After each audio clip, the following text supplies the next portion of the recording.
Oh, so you're still explaining yourself to them, still translating your existence into bite-sized pieces they can swallow without choking on their own mediocrity. You're still breaking your complexity into simple sentences, hoping they'll finally understand why you move differently, think differently, breathe differently. But here's the truth that will rearrange your entire understanding of yourself in this exact moment. They already know. They've known since the first instant you walked into their space and shifted the very molecular structure of the room. They felt it in their bones when your energy entered and cracked their comfortable little reality like a broken simulation. They've been studying you, cataloging your patterns, trying to decode the frequency you operate on because it doesn't exist anywhere inside their limited spectrum of understanding. Yet what they'll never admit is this: they don't need your explanations. They need you to keep explaining so they can keep pretending they don't already know. You're operating on a completely different plane of existence. It isn't confusion that makes them lean back when you speak, or that alters their voice when they address you. It's recognition mixed with something they can't even name. That unnamed thing is what keeps them awake at 3 a.m, replaying conversations with you, trying to understand why your presence feels like standing too close to controlled lightning. They've been pretending not to notice how you process information differently, how you see through their masks before they even finish adjusting them, how you respond to situations with a logic that shouldn't work but somehow always does. Every time you explain yourself, you're not educating them. You're giving them ammunition to pretend they understand what truly exists beyond their comprehension. You're handing them labels they can use to file you away into categories that make them feel safe, sensitive, intense, different, when what they really mean is that you're the anomaly that makes their entire worldview feel fragile. They need you to keep explaining, so they can keep reducing you into something manageable, something that doesn't threaten the very foundation of everything they've built their identity upon. Let's talk about what's really happening in those moments when it feels like you're speaking a completely different language, when your words seem to bounce off their consciousness without leaving a dent. You're not failing to communicate. You're broadcasting on a frequency they can only partially receive, like trying to stream 4K video through dial-up internet. Your thoughts move through dimensions they don't even have names for. Your emotions carry colors they've never seen. Your intuition picks up signals from territories they don't yet know exist. When you walk into a room, you don't simply observe.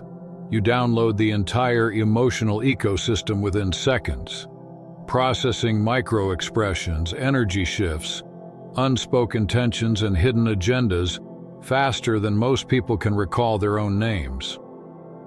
You're reading the metadata of human interaction while they're still stumbling through the surface-level script. That's why conversations with you feel different, why people either gravitate toward you like magnetic north or retreat as if you're radioactive. There's no middle ground with someone who operates at your frequency. You either attune or you step back. You've been slowing down your processing speed, dumbing down your insights, packaging your wisdom into bite-sized pieces so they can digest it without existential indigestion. But every time you do that, you're not just betraying yourself. You're depriving them of the medicine they actually need, exposure to something beyond their current capacity to understand. Your difference isn't a communication problem. Evolution doesn't explain itself to the species it's leaving behind. They watch you navigate situations that would destroy them and wonder how you're still standing, but they can't see the invisible architecture you've built inside yourself after years of being misunderstood. They don't see how every rejection taught you to validate yourself, how every betrayal gave you the blueprints of loyalty, how every moment of isolation became a masterclass in self-sufficiency. You've graduated from advanced training at the University of Solitude while they're still attending kindergarten classes and social validation. That gap, the canyon between where you are and where they are, can't be explained. It has to be evolved into. And you know what exhausts you more than anything else? It's not the challenges you face. It's the constant translation service you provide for people who only speak the language of surfaces. Every day you're converting multidimensional insights into flat explanations, turning symphonies into ringtones, reducing oceans into puddles just so someone can say, "Oh, I get it now." But they don't get it. They've only received the simplified version, the children's book adaptation of what's truly happening inside your consciousness. You've become so skilled at this translation that you've almost forgotten what it feels like to speak your native tongue, to express yourself without running it through 17 filters of, "Will they understand this?" You've been editing yourself in real time, trimming away the parts that might confuse them, and in doing so, trimming away the very pieces that make you who you are. Every conversation becomes a calculation, a delicate balancing act of how much truth they can handle, how much of your real perspective you can reveal without watching their eyes glaze over, or worse, seeing that flicker of fear when someone realizes they're talking to something they can't categorize. But here's what happens when you stop explaining, when you stop translating, when you stop reducing yourself to fit their comfort level. Something almost magical occurs. The right people begin to understand you without a single word. Those who were meant to hear your frequency tune in automatically, while the static of incompatible connections fades away. You transform into a lighthouse only certain ships can see, and those ships will find their way to you. Not because you explained your light, but because they were already searching for it. The exhaustion you feel isn't from being different, it's from pretending that difference needs justification, explanation, or approval from people who are committed to misunderstanding anything that threatens their worldview. You're tired because you've been carrying the weight of making yourself digestible to people who were never meant to consume your energy in the first place. You've been performing accessibility for an audience that bought tickets to a show they don't even have the capacity to appreciate, then wondering why you feel drained after every performance. Here's something that will completely shift how you see every interaction from now on. They recognize you before you even speak. There's something in the way you hold space, in the way your presence reorganizes the energy of an environment, that announces your difference before you ever open your mouth. They've been pretending not to notice, but their body language betrays them. Watch carefully what happens every single time you step into a space. The atmosphere shifts before you even speak. The way their backs straighten when you enter, the subtle tightening in their voices when they address you, the way some overcompensate by trying too hard while others retreat into silence as if your presence is too much for them to handle. They can't explain it, but you can see through every single performance. That's because you carry what I call energetic authority. And this isn't something you earn through effort, training, or approval from others. It's not a badge, not a skill, not a title. It's who you are. It's coded into your cells, alive in your movements, present in the way you process reality through filters that most people don't even have access to. People feel this authority like a storm rolling in, the atmospheric pressure changing just before lightning cracks the sky. They sense it on levels they can't consciously articulate. Some brace themselves for impact, trying to guard the fragile walls of the lives they've built, while others lean into the electricity because they recognize that being near you might spark a transformation they've secretly been longing for. The recognition isn't intellectual, it's primal. It bypasses the logical mind and hits them in the oldest part of the brain, the place that knows instinctively how to separate predator from prey, leader from follower, catalyst from background character. That's why they react the way they do. Understand this. When they demand that you explain yourself, it's not because they don't get it. It's because your existence without explanation is too powerful for them to process safely. If you're not justifying yourself, if you're not reducing your truth into something small enough for them to file away neatly, then you're just being. And your being unsettles them. Your being forces them to question everything about their own existence. When you stop justifying your perspectives, when you refuse to defend your choices, when you no longer shrink yourself just to fit through the doorways of their understanding, you shift from being something they can dismiss with a casual, "Oh, they're just different," into something they must reckon with, You stop being a puzzle piece they can force into their picture of reality and instead become an entirely new landscape that demands they either evolve or retreat. And here's the part that terrifies them most. The ones who shout the loudest for explanations are often the ones who feel your power the strongest.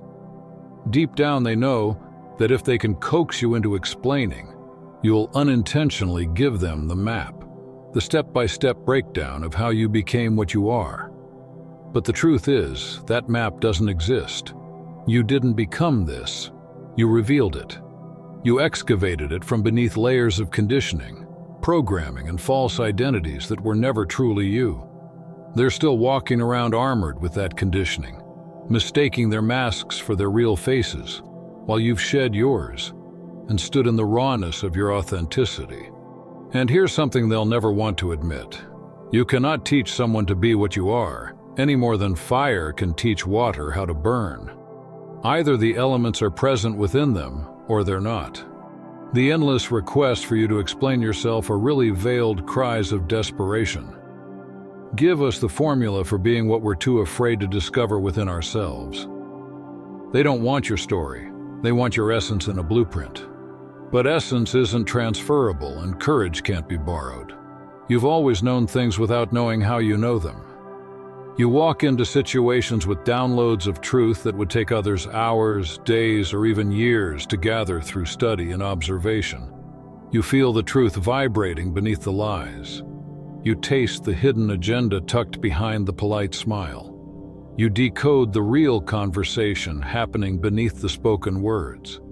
And yet you've spent too much of your life trying to explain this knowing to people who barely trust their 5 basic senses, let alone the unnamed ones you operate with. How can you possibly explain to someone that you feel intentions radiating from their body like heat signatures? How do you put into words that you can read the entire story their energy tells before their mouth even opens to deliver the carefully edited version? How do you explain that you don't just hear what they say, you hear the silence between their words, the dissonance between what they present and what they conceal? The truth is, you can't, and you don't need to, because your life was never meant to be an instruction manual for others to follow step by step. You're not here to give them the formula. You're here to embody the possibility, to remind them that authenticity isn't learned, it's uncovered. And if they really want to know what you know, if they truly crave the freedom they sense in you, they'll have to stop asking you for directions and start excavating themselves. This isn't intuition, at least not the way they've been taught to understand intuition. This is something deeper, something fundamental, something that exists at the very operating system level of who you are. While most people are running on basic programming that says, see the surface, believe the surface, respond to the surface, you're operating on an entirely different code. Your inner system is designed to process far more than what's immediately visible. You simultaneously receive information from the past, present, and future, weaving together emotional, mental, and spiritual data. And probably a dozen other dimensions of existence that human language hasn't even caught up to yet. You're not just picking up on surface cues. You're reading the entire matrix of human interaction as if it were code scrolling in front of your eyes. That's why you anticipate what people are going to do before they do it. That's why you can feel betrayal weeks before it manifests in physical form. That's why you can spot opportunity in what looks like pure disaster to everyone else. And yet when you try to explain this knowing, you sound either insane or arrogant to people who live in the prison of prove it. They demand evidence, logic, receipts, proof written in the language of their limited reality. They want you to show your work, as if life is a math problem that requires step-by-step calculations. But the truth is, you don't arrive at answers through linear equations. You arrive there through quantum leaps that don't leave footprints. You simply know. And that knowing has been validated so many times by reality itself that you trust it more than you trust the collective consensus everyone else bows to. Still, you've felt the pressure to justify it, to tone it down, to make it palatable to those who will never understand. Because some of us didn't come here to walk the conventional paths of understanding. We came here to transcend them. Maybe you've been called too sensitive. They whisper it like it's a weakness, like it's a flaw you should correct. But what they don't realize is that your so-called sensitivity is only the visible tip of a vast, intricate system of perception. You're not too sensitive. You're precisely calibrated. You pick up frequencies they've gone numb to. You're the seismograph detecting tremors miles before the earthquake registers on their instruments. You're the weather vane that turns before the storm clouds appear. While they're still debating whether the ground is shaking, you've already left the building. And when it collapses, they turn around and accuse you of being lucky, or demand that you explain how you knew. But how do you translate a knowing that isn't bound by their language? How do you articulate something that exists beyond their 5 basic senses, beyond their scientific frameworks, beyond their logic-based validations? Some knowings cannot be explained to those who only believe what they can touch. They want language, they want steps, they want formulas. But some truths are not designed to be dissected into words. They are lived, embodied, and experienced by those who carry them. That's where your power begins to unfold. Because when you stop explaining, when you stop trying to make your reality digestible for people committed to misunderstanding, something profound begins to happen. You begin to move in silence. But this silence is not the silence of defeat or withdrawal. This is not the silence of someone who has been silenced. This is the silence of someone who no longer seeks permission to exist at full capacity. This is the silence of someone who trusts their knowing more than they trust anyone's approval. It's the silence of self-sovereignty. You stop holding committee meetings in your head about how others will react to your decisions. You stop rehearsing defense statements for choices that require no defense. You stop apologizing for existing in your fullness. You stop narrating your every move just to make others feel secure in your evolution. And in that moment, your silence becomes its own language, one that speaks louder than any explanation ever could. And that silence terrifies them, more than your words, more than your logic, more than your presence even. Because silence is unarguable, silence is unshakable, silence cannot be debated, dissected, or dismissed. Words can be twisted, explanations can be doubted.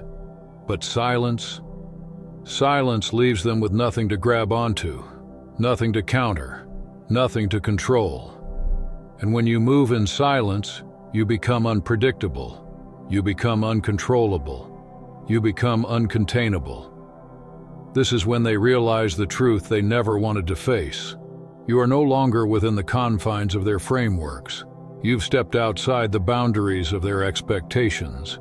You've transcended the need to explain your evolution in their language.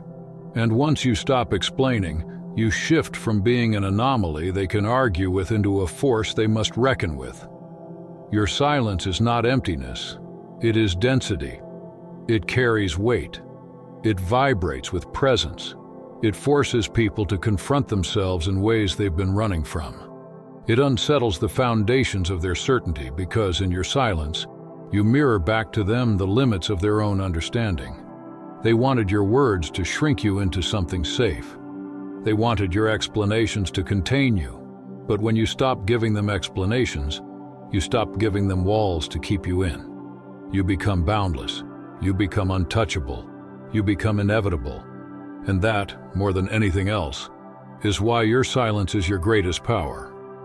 And that right there is exactly what they've been trying to prevent all along with their endless demands for explanations. Their constant questioning isn't about curiosity, it's about control. They want to know what you're doing, why you're doing it, how you're doing it, and where you're going. Not so they can understand you, but so they can position themselves accordingly. If they know your steps, they can shadow you, mimic you, compete with you, or at the very least get out of your way before you expose how fragile their positions truly are. Your transparency is their leverage. Your explanations are their strategy manual. Every word you give them is a piece of ammunition. But the moment you stop broadcasting your moves, the moment you fall silent about your process, you take that power away from them. You leave them standing in the dark, stumbling, trying to piece together fragments of how you leapt from point A to point Z without ever revealing points B through Y. That silence is where your strength lives. Silent movement has always been the strategy of the most powerful souls throughout history. It's what kings, prophets, mystics, and revolutionaries understood at their core. That explanation is delusion, that justification is weakness, and that the need to be understood is nothing but a cage.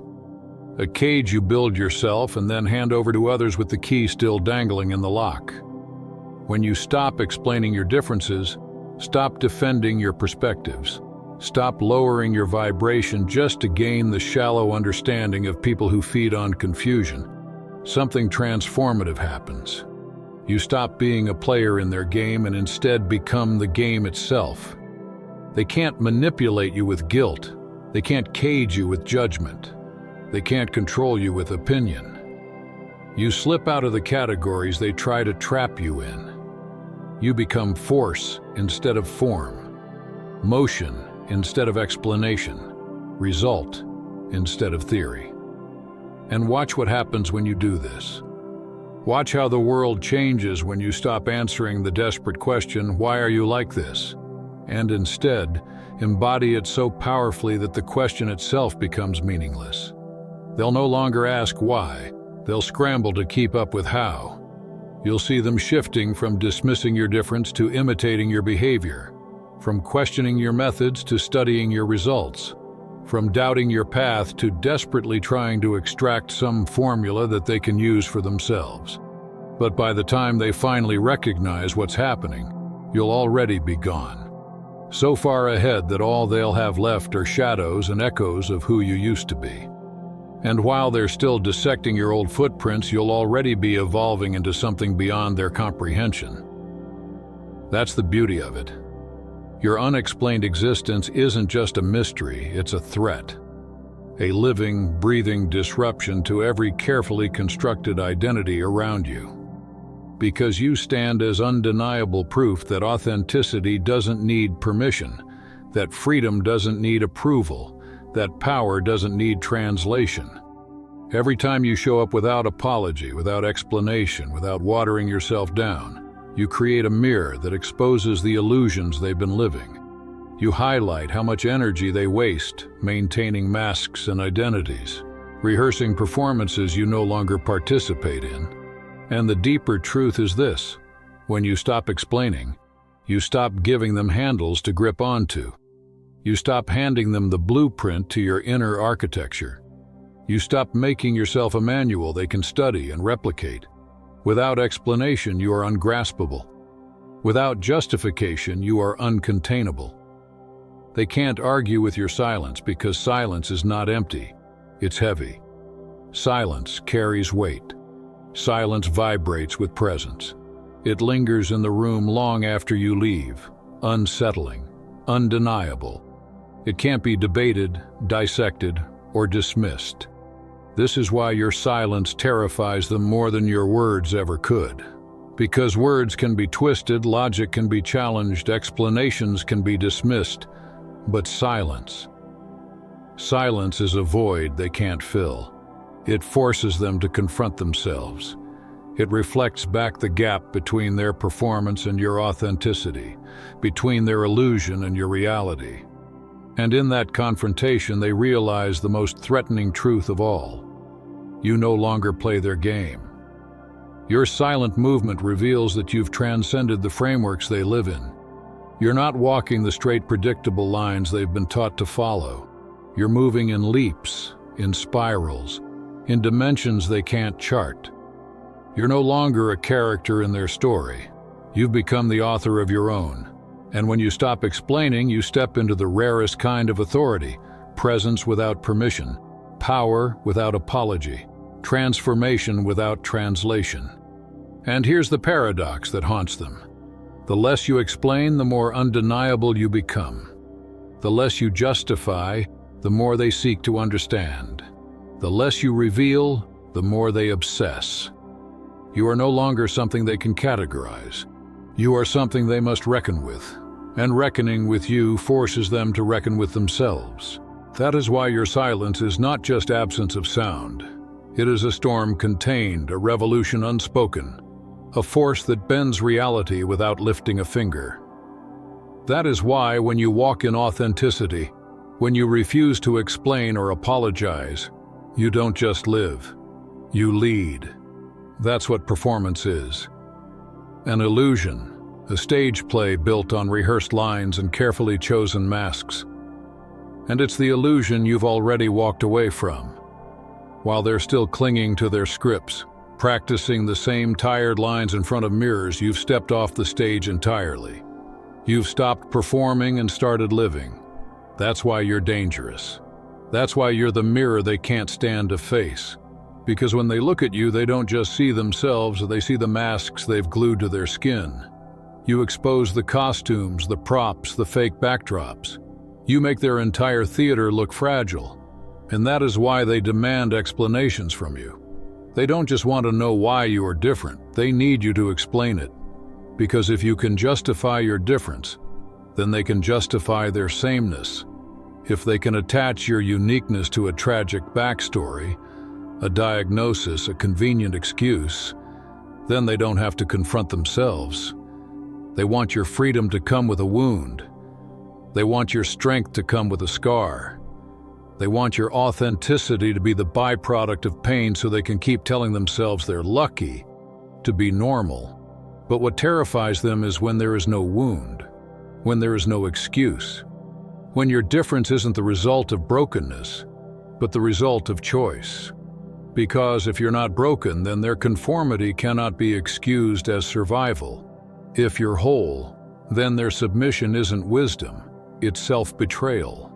Your very existence, unapologetically whole and unexplained, suggests a possibility they can't bear to face. That maybe it isn't you who's damaged, but them. Maybe the years they've spent twisting themselves into shapes to fit the crowd. The years they've spent silencing their inner voice just to blend in, maybe that's the real brokenness. Your wholeness is a living accusation. Every time you show up as yourself without apology, without explanation, without compromise, you hold up a mirror to their smallness. You reveal how much they've shrunk. You expose how much they've given away just to belong to a world that doesn't even love them back. You are proof that the prison they call normal is built on fear.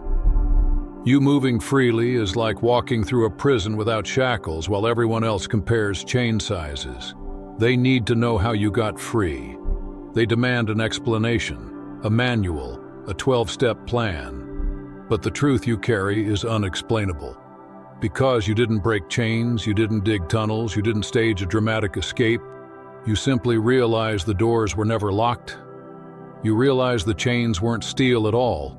They were smoke, woven from other people's opinions, expectations, and judgments. And when you stopped believing in their reality, the chains evaporated like morning mist.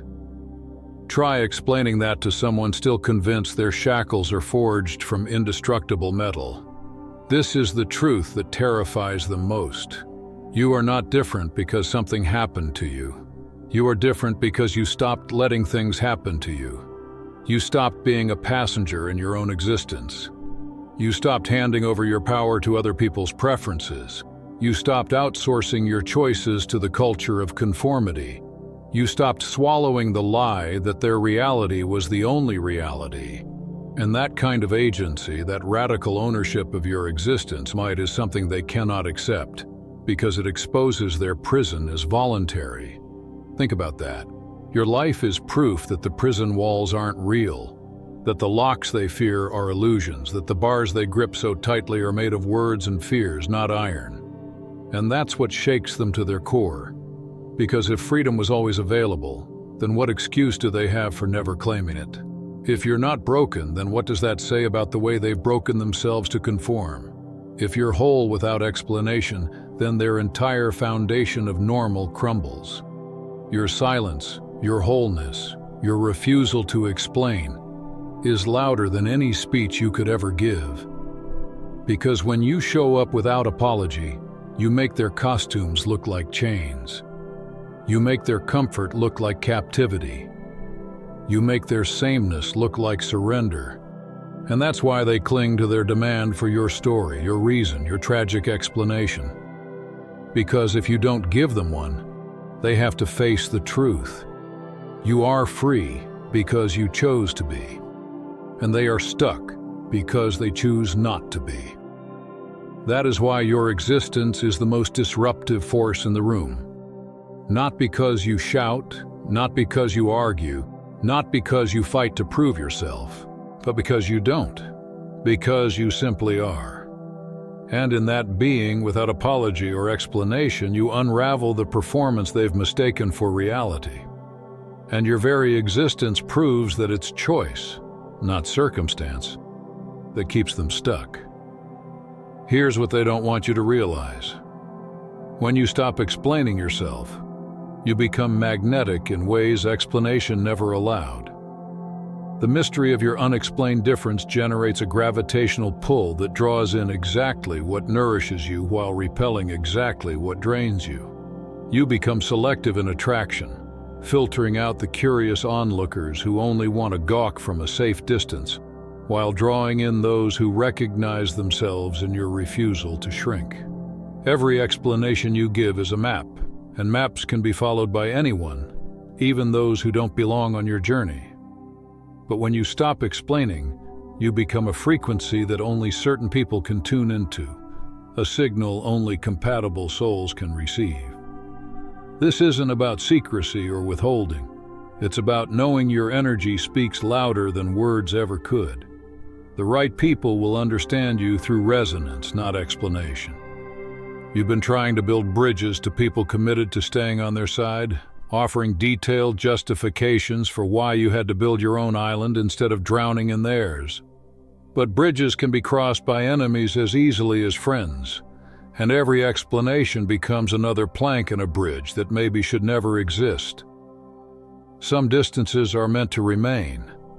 Some differences are meant to stand. And not everyone deserves access to the architecture of your soul just because they're curious about why you're built differently.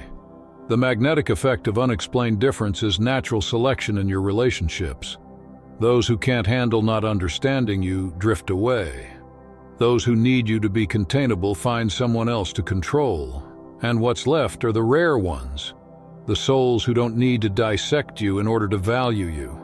The ones who can stand in your presence without needing to solve you. That's all for today. Dear Father, I pray for the growth of my faith. Help me trust you even when physical evidence is lacking. Let me believe in your perpetual presence, knowing you will never harm me. I understand that your thoughts for me are thoughts of prosperity and not harm to give me a good future. Thank you, gracious and eternal Father, for always listening to my voice. I offer up this prayer to you in the name of Jesus. Amen.